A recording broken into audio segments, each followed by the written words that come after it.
This is how I made the rib cap. It's the one in the video where I broke down the ribeyes that I posted around Christmas. The intent on this was to get it to about 130, 135.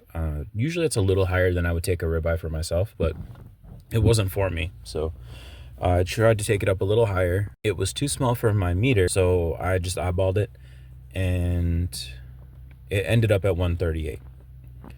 The color in the camera looks paler than it did in real life, but not by a lot. It looks like a medium.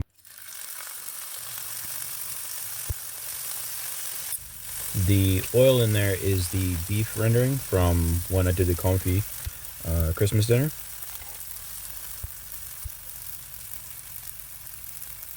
Seared it on all sides, and I basically treated it like a small prime rib.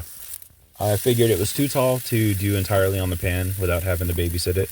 So once it was seared, I threw it in the oven. My oven runs a little cool, but I had it set at 300. It probably averaged 260, 270, and it took like 15, 20 minutes, I think.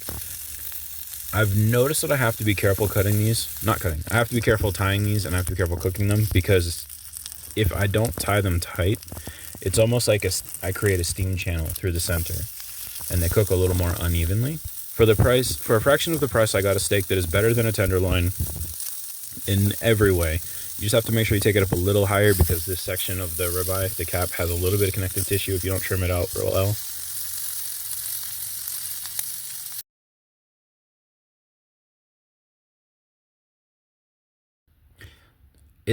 This section here, especially as nice as it was as tender as the tenderloin that I got as part of a Wellington in a big restaurant.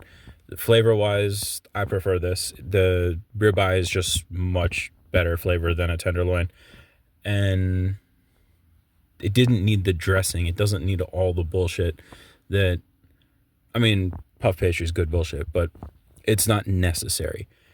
There's no reason to dress up a piece of ribeye the way you need to dress up a tenderloin to justify the price.